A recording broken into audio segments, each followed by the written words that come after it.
Member of the Black Rock Community Peace Initiative, Kelvin Charles, explained the group has been making efforts to positively impact the community.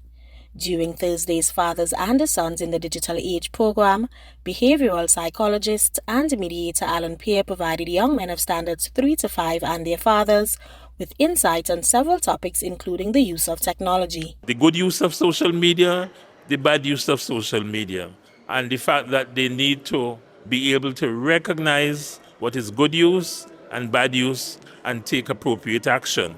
The session this afternoon was with the fathers, because we wanted the fathers to be part of the exercise and to understand that they have a real key role in bringing up their sons. The boys were also asked to share anonymous expressions about their fathers. One remark that came out was that I want my father to know that I love him even when he shouts at me. When you ask the question, what is one thing that you want your father to know about you or to do differently?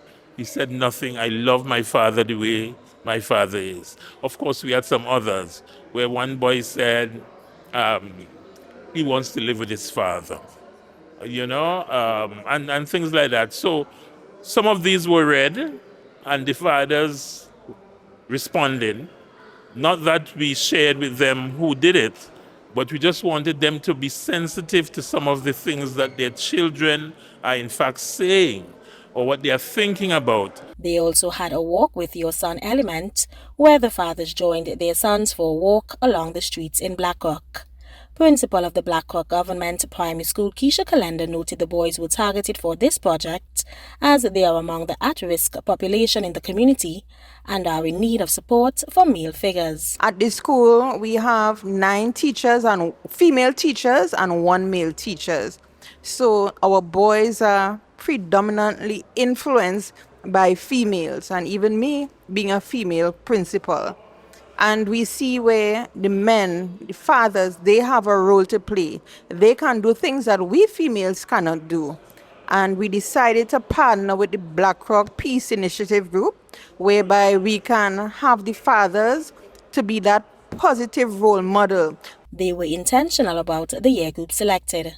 Ms. Kalenda also expressed excitement with the response from the fathers. These boys are the leaders in our school. So if we channel the leaders, the male leaders in our school down the right direction, they will influence the younger boys. I was so happy that they really came up.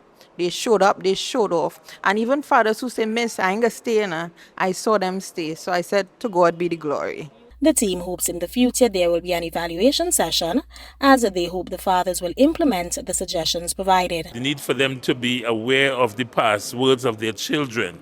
The need for them to monitor what their children do on social media.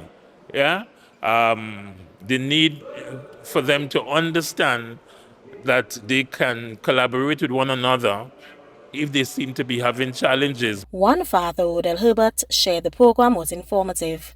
You should get more and more fathers should come out, because it's very important for young men in society today. With these young men, they need guidance. And as a father, I have an important role to play, not just with my child, but other children. Another, Aloy Levi, outlined a piece of information he took to heart from the session. One thing that they said is that you can't be a perfect father, right? So despite you trying your best, understand that sometimes you might fail, sometimes there are things you might do wrong, and just learn from your mistakes and improve on it. The school's principal hopes there will be continued partnership with the community and the fathers for the students' development. Carissa Douglas, TTT News.